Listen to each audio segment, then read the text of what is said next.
किसका? प्रभु का पावन नाम, मालिक का प्यारा नाम, प्रभु का सच्चा नाम। जय गुरु जी।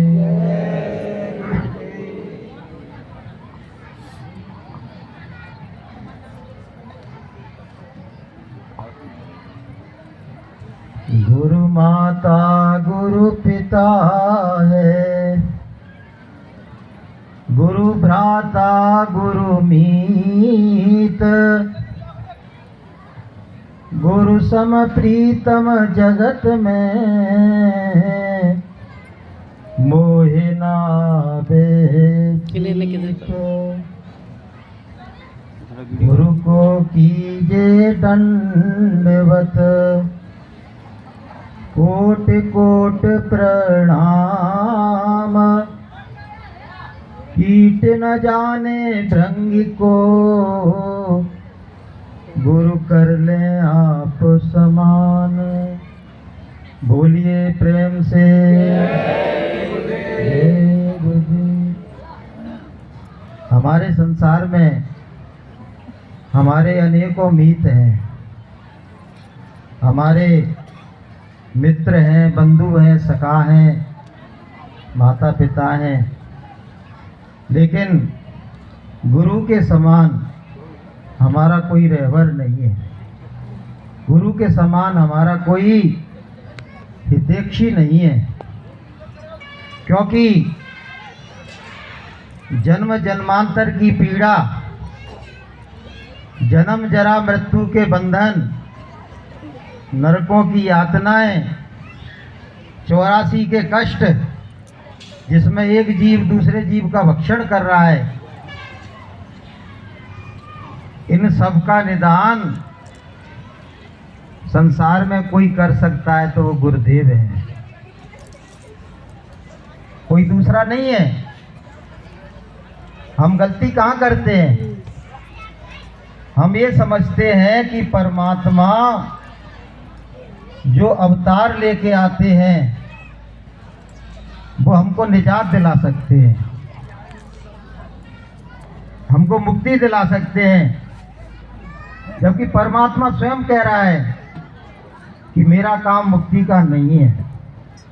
कि काल रूप में तिन कर भ्राता, और शुभ और अशुभ, शुभ और अशुभ कर्म फल दाता, और शुभ और अशुभ कर्म अनुहारी, और ईश देत फल हृदय विचारी। भगवान जीव के कर्मों के हिसाब से उसे फल देता है। अच्छा करोगे तो अच्छा मिल जाएगा, बुरा करोगे तो बुरा मिलेगा। परमात्मा मुक्ति नहीं देता है। जो अवतारी शक्तियां आती हैं उनका क्या काम रहता है? धर्म की स्थापना करना, पापियों का संहार करना और सज्जनों की रक्षा करना। क्या कहा गया है कि जब जब होए धर्म की हानि, और बाढ़ही असुर अधम अभिमानी, तब तब प्रभु धर मनोज शरीरा, हरई सकल सज्जन की पीड़ा। भगवान पापियों का संहार करने के लिए आता है, लेकिन गुरुदेव जीव को मुक्त करने के लिए आते हैं। कर्मों के जाल से, काल के विधान से उसको मुक्त कर देते हैं। इसीलिए तो कहा है कि गुरु दाता बंदी छोड़। बंदी को छुड़ाने वाले हैं वो, और संसार में तुम्हारे सबसे बड़े हितकारी हैं। एक बार इसी विषय को लेकर देवताओं ने मीटिंग करी बोले कि दुनिया में जीव का सबसे बड़ा हितकारी कौन है, सबसे बड़ा कौन है?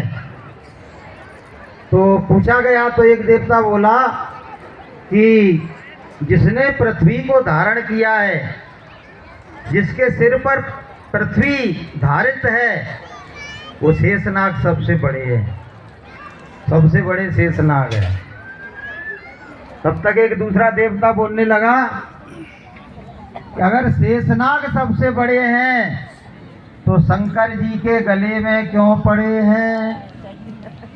सबसे बड़ी बात है कि अगर शेषनाग बड़े होते तो शंकर जी के गले में क्यों पड़े हैं। अब बात आगे चली गई।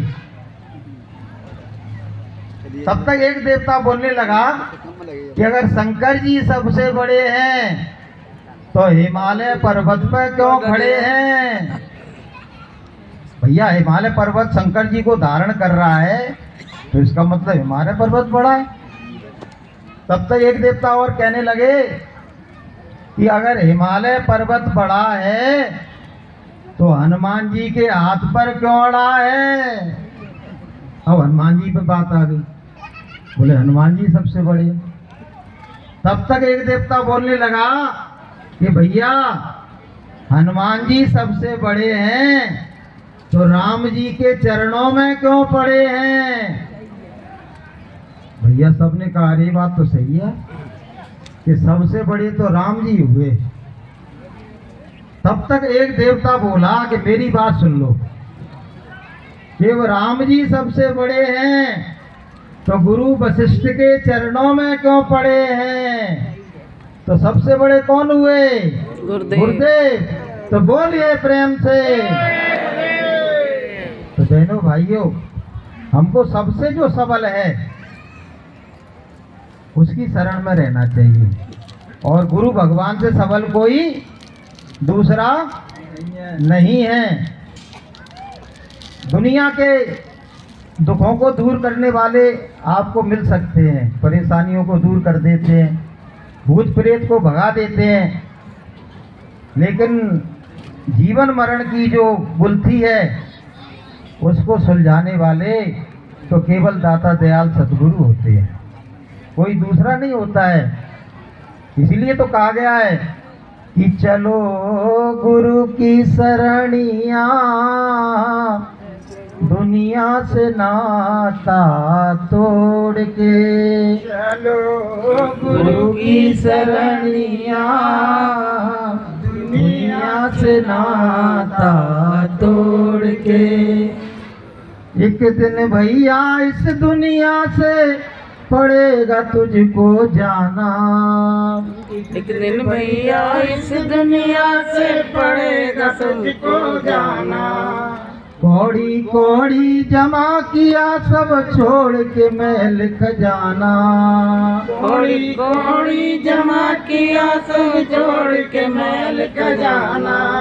कोई आना रहेगा माता पिता से नाता जोड़ के, जाना रहेगा माता पिता से नाता जोड़ के। चलो गुरु की शरणिया, दुनिया से नाता तोड़ के। चलो गुरु की शरणिया, दुनिया से नाता तोड़ के। बहनों भाइयों, गुरु महाराज ने तो इसको भी हल्का कर दिया। गुरु महाराज ने कहा कि आपको जंगल जाना नहीं है, धूनी रवाना नहीं है, साधु बनना नहीं है, दिन में दुकान दफ्तर खेती का काम करो, शाम को आके बच्चों की सेवा खिदमत और प्यार करो। और यदि आपको पुण्य कमाना है तो गुरु महाराज ने बताया कि तुम्हारे दरवाजे पर कोई भूखा आ जाए उसको खाना खिला देना, और प्यासा आ जाए तो पानी पिला देना। इस दुनिया का सबसे बड़ा पुण्य है। और उसके बाद 5 मिनट, 10 मिनट, आधा घंटा, 1 घंटा ये जो मानव तन है, गुरु महाराज कहते हैं कि बच्चों यही सच्चा मंदिर है, यही सच्ची मस्जिद है, यही सच्चा गुरुद्वारा है, क्योंकि भगवान इसी में रहते हैं। क्यों ढूंढे पत्थर पानी में, कर ले निज काज जवानी में, 2 दिन की जिंदगानी में। आज तक जिनको भी परमात्मा मिला, जिनको भी, वो इसी मनुष्य मंदिर में मिला, अन्यत्र नहीं मिला। कबीर साहब ने कहा कि जिन खोजा तिन पाया, गहरे पानी पैठ, और हो बोरा डूबन चला, नदी किनारे बैठ। जिनको भी परमात्मा मिला इसी मनुष्य मंदिर में मिला। अभी गुरु महाराज बता रहे थे कि बच्चों की आज्ञा चक्र जीवात्मा का मुकाम है, और उससे नीचे 5 चक्र हैं, और उससे ऊपर 5 चक्र है। अभी गुरु महाराज बता रहे थे। तो बहुत से लोग ये कहते हैं ना कि आप ये बताइए कि आप ब्रह्मा विष्णु महादेव की पूजा क्यों नहीं करते हो। बहुत सौ का प्रश्न रहता है, आप आदि मां शक्ति की पूजा क्यों नहीं करते हो। तो सत्संगियों को इसका उत्तर आना चाहिए, इसको समझो आप। गुरु महाराज कहते हैं कि जैसे कोई पहाड़ की चोटी पर बैठा हुआ है, पहाड़ की चोटी पर बैठा हुआ है, उसको ऊपर जाना है, तो बताओ वो क्या नीचे उतर के आएगा कि वहीं की वहीं उड़ा चला जाएगा। ऊपर से ऊपर चला जाएगा, नीचे आने की उसको जरूरत नहीं है। इसी तरह से हमारी आत्मा दोनों आंखों के बीच में बदहोश और गाफिल बैठी है। गुरु महाराज कहते हैं उसको अभी अपना होश नहीं है, उसको अपना बोध नहीं है, लेकिन फिर भी वो कहाँ बैठी है, दोनों आंखों के बीच में। और सारे देवी देवता कहाँ हैं, इससे नीचे। अभी गुरु महाराज ने बताया ये आदि मां शक्ति, शंकर पार्वती, विष्णु भगवान, लक्ष्मी जी और ब्रह्मा जी और सावित्री जी, और सबसे नीचे गणेश जी। तब जब आत्मा इनसे ऊपर की कक्षा में बैठी है, यानी आत्मा का जो वजूद है वो इनसे ऊपर का है। गुरु महाराज कहते हैं कि उसका असली मुकाम तो बहुत ऊपर है, जहाँ ना ईश्वर, ना ब्रह्म, ना पार ब्रह्म, ना महाकाल, कोई नहीं जा सकता है। वो हमारा देश है कि हम तो अगम देश के वासी। अगम गुरु महाराज कभी कभी बताया करते थे, बच्चों हमारे जो देश हैं वो हकीकत में 4 देश हैं। हमारे 4 देश हैं, सत्यलोक, अलख लोक, अगम लोक और अनामी लोक। 4 देश हैं आत्माओं के। लेकिन हमको गुरु महाराज ने कहा कि साधना केवल सत्यलोक तक की जाती है, सत्पुरुष तक की जाती है, और जो सत्यलोक में पहुंच जाता है उसको अनुमति मिल जाती है कि वो ऊपर के लोकों में भी जा सकता है, ऊपर के लोकों में भी जा सकता है। तो हमको ऊपर जाना है। ये नीचे के देवी देवताओं की अगर हम पूजा करते करते ही अपने जीवन का अंत कर लेंगे तो हमारे जो सच्चे प्रभु परमात्मा हैं उनकी भक्ति कब करोगे, उनकी पूजा कब करोगे, उनके नाम का स्मरण कब करोगे। क्या आपको अलग से कोई मनुष्य जीवन मिलने वाला है? बोलो बहनों भाइयों, नहीं। इसके अलावा कोई और जीवन मिलेगा? या आपको मरने के बाद कृपांक ग्रेस मिलेगा कि भैया आप नीचे की देवताओं की पूजा करी, अब 10 साल आपको और दिए जा रहे हैं, अब ऊपर के देवताओं की पूजा कर लेना? ऐसा तो नहीं है। इसलिए गुरु महाराज ने हमको, हमारी जब पूजा होती है, जो नए लोग आए वो समझ लो, हमारा जो सुमरन शुरू होता है वो इस त्रिलोकी का जो नाथ है, 3 लोक का जो नाथ है, उसके नाम से शुरू होता है, वहां से शुरू होता है, फिर ईश्वर, फिर ब्रह्म, फिर पार ब्रह्म, फिर महाकाल और फिर सतपुरुष, क्योंकि हमको सतलोक जाना है, इसलिए ऊपर की साधना की जाती है और नीचे की साधनाओं का निषेध कर दिया जाता है। और बहुत से लोग तो अज्ञान में, हकीकत में अगर हम देह रूप में देखें तो देह रूप में भी भगवान ने हमको 5 तत्वों का बनाया है। क्षिति जल पावक गगन समीरा और 5 तत्व मिल रचा शरीरा। तो भगवान ने संसार को बनाया, पूरे संसार को बनाया है। ये जो मृत्यु लोक है वो 5 तत्वों में डिवाइड कर दिया गया है। मानव को 5 तत्व का बनाया है, जानवरों को 4 तत्व का बनाया है, पक्षियों को 3 तत्व का बनाया है, कीड़े मकोड़ों को 2 तत्व का बनाया है और वनस्पति जगत को 1 तत्व का बनाया है, 5 तत्व का। लेकिन हम 5 तत्व के प्राणी होके 1 तत्व की पूजा कर रहे हैं, पेड़ पौधों की पूजा कर रहे हैं, पत्थरों की पूजा कर रहे हैं, पहाड़ों की परिक्रमा लगा रहे हैं, और तो और बड़े बड़े धर्म धुरंधर अज्ञान में अज्ञान का काम कर रहे हैं और वो दूसरों को भी अज्ञान का काम करने की प्रेरणा दे रहे हैं। संतों ने कहा कि जाका गुरु है आंधरा, जो अंधा गुरु है तो चेला कहाँ से उसका सुजाता हो जाएगा।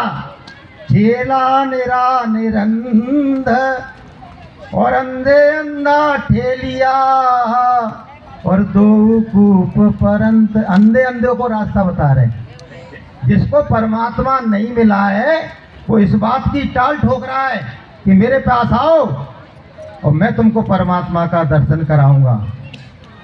अरे जिसको खुद नहीं हुआ है दर्शन, वो तुमको कैसे करा सकता है, हैं? अरे उनका तो ये बताया है गुरु महाराज ने कि हरई शिष्य धन शोक न हरई और सो गुरु घोर नरक में परई।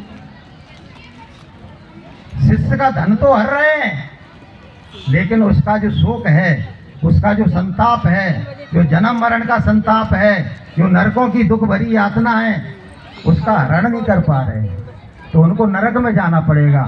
एक बार नानक जी चले जा रहे थे अपने शिष्यों के साथ, तो रास्ते में एक बहुत कुचला हुआ सांप, लोगों ने उसे पत्थर मार मार के, डंडे मार मार के उसको लगभग अधमरा कर दिया था। वो छटपटा रहा था मृत्यु के लिए, और ऊपर से हजारों लाखों चींटियां उसको नोच नोच के खा रही थी, नोच नोच के खा रही थी। तो शिष्यों ने पूछा कि गुरुदेव आप ये बताइए कि संसार में ऐसा कौन सा पाप है, हमने ये तो सुना है कि जा की आशा द्रव्य मजारा और जन में नाग होए पुनकारा। जो पैसे में आसक्ति लेके मरता है, पैसा कमाया, उसका उपार्जन किया, उसका संग्रह किया, लेकिन उसका सदुपयोग नहीं किया, तो उसको सरब बनना पड़ता है। लेकिन सरब बनने के बाद ऐसी दुर्गति कौन से कार्य से होती है। तो नानक जी ने कहा कि बच्चों, ये जो सरप है ना, इसके सिर पर गुरुआई सवार थी। इसने जनता का पैसा तो हरा, रुपया तो लूटा, लेकिन उसका जन्म मरण का, उसका मुक्ति का कार्य नहीं कर पाया, क्योंकि उसके पास था ही नहीं ये पावर। तो क्या हुआ बहनों भाइयों, उसको सरप बनना पड़ा। और जो उसके जो शिष्य थे उनको चींटियां बनना पड़ा। चींटियां क्यों बनना पड़ा? क्योंकि कहा गया है कि पानी पीना छान के और गुरु बनाना जान के। बड़ी विडंबना है। गुरु बनाना भी जरूरी है और नकली गुरु बना लिया तो ये चींटियां बनना पड़ेगा। बताइए आप, हैं? गुरु बनाने के लिए कहा है कि अगर आपने गुरु नहीं बनाया कि निगुरा होता ये का अंधा, खूब करे संसार का धंधा, और जम का बने मेहमान, सुन लो निगुरे नहीं रहना, सुन लो चतुर सुजान, निगुरे निगुरे नहीं रहना। निगुरा भैया, कोई निगुरा तो नहीं है? अगर निगुरा हो तो जल्दी से गुरु बना लेना, और गुरु भी उसको बनाना, उससे पूछना कि तुम्हारी जीवात्मा जग गई है, तुमको परमात्मा मिल गया। ऐसा तो नहीं है कि खाली केवल कथा करवो सीख गए हो, खाली केवल भागवत पढ़ना सीख गए हो, तिलक चंदन लगाना सीख गए हो। नहीं, उससे ये पूछा करो कि तुम्हारी जीवात्मा जग गई, तुमको परमात्मा मिल। हकीकत में तो आपको बताएं, अब गुरु महाराज के तुम 4 सत्संग सुन लो, उसमें एक सत्संग ऐसा निकल आएगा जो ऊपर के मंडलों की उसमें चर्चा हो रही होगी कि वहाँ की आत्मा ऐसी है, वहाँ का लोक ऐसा है, वहाँ ये इस तरह का आहार है, वहाँ का शरीर ऐसा है। तो वो वहाँ गुरु महाराज जाते थे, उन्होंने सब देखा था कि दादू देखा दीदा और सब कोई कह सुनीदा, और मैं कहता हूँ आखन लेकी और तुम कहते हो कागज देखी।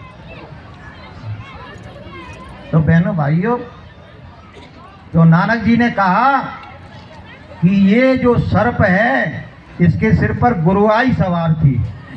गुरुआई कि मैं अगर गुरु बन गया तो पैसा कमाने का सबसे बढ़िया साधन हो जाएगा, सबसे बढ़िया। जितने ज़्यादा भक्त होते हैं, जितने ज़्यादा शिष्य होते हैं, उतने ही ज़्यादा दक्षिणा आती है। तो बहनों भाइयों, हमारा तो बड़ा सौभाग्य है कि हमको ऐसे सदगुरु मिल गए जो पूरे हैं, कि जिनको सतगुरु मिल गए और उनके पूरे भाग, और गुरु कृपा से धोइए और जन्म जन्म के दाग। जिनको सदगुरु पूरा मिल जाता है उनके जन्म जन्मांतर के दाग धुल जाते हैं, क्योंकि हमारी जो जीवात्मा है वो करोड़ों जन्मों की गंदगी को लिए हुए है। अब गुरु महाराज कहते हैं कि आंख बंद करके आप सामने देखो तो आपको जीवात्मा की आंख से दिखाई देने लगेगा। लेकिन भैया हमको तो दिखाई नहीं दे रहा है कि मुँह दऊ नैन कितों कछु नाई, कुछ दिखाई नहीं देता है सिवा अंधकार के। तो भैया ये गुरु महाराज ने इसका उत्तर दिया, कहा कि जीवात्मा के आकाश में तुम्हारे करोड़ों जन्मों की गंदगी जमा हो गई है, और उस गंदगी को गुरु महाराज धीरे धीरे धीरे धीरे धीरे साफ करने का काम कर रहे हैं। और जिस दिन वो गंदगी साफ हो जाएगी तो जीवात्मा की आंख से इसी मृत्युलोक में, आपके घर के आंगन में, घर के किसी कमरे के कोने में आप बैठे होगे, आंखें आपकी बंद होगी, ऊपर से पर्दा डला होगा, लेकिन जब दिव्य आंख, तीसरा नेत्र, थर्ड आई, नुक्ता सवेदा, जब गुरु महाराज की दया से, उनकी कृपा से, उनकी करुणा कृपा से जब खुल जाएगा तो क्या होने वाला है कि घर में बैठ के आपको राम जी के दर्शन, कृष्ण जी के दर्शन, हनुमान जी के दर्शन, माता मैया के दर्शन, 33 करोड़ देवता के दर्शन, इनसे ऊपर आदि माँ शक्ति के दर्शन, ईश्वर के दर्शन, ब्रह्म के दर्शन, पार ब्रह्म के दर्शन, सबके आपको दर्शन और दीदार होना शुरू हो जाएंगे। तो बोलिए प्रेम से जय। आप ये बताइए कि ये जो मार्ग गुरु महाराज ने बताया है, ये राम द्रोही है क्या बहनों भाइयों? हनुमान द्रोही है क्या? बोलो, नहीं या हम कृष्ण भगवान के विमुख हैं? नहीं अरे भैया, हमको तो गुरु महाराज ने वो साधना बताई है कि जिस साधना के करने से जीवात्मा की आंख खुल जाएगी, तो जिन देवताओं की पूजा करते करते उनके दरवाजे पर माथा रगड़ते रगड़ते जीवन बीत गया, लेकिन उनकी छाया का भी दर्शन आपको नहीं हुआ है, और इस साधना को करने से गुरु महाराज कहते हैं कुछ दिन ही करके देखो, आप मन को रोक के, तो आपकी जीवात्मा की आंख खुल जाएगी और सारे देवी देवताओं का दर्शन आपको होना शुरू हो जाएगा। तो इतना सरल मार्ग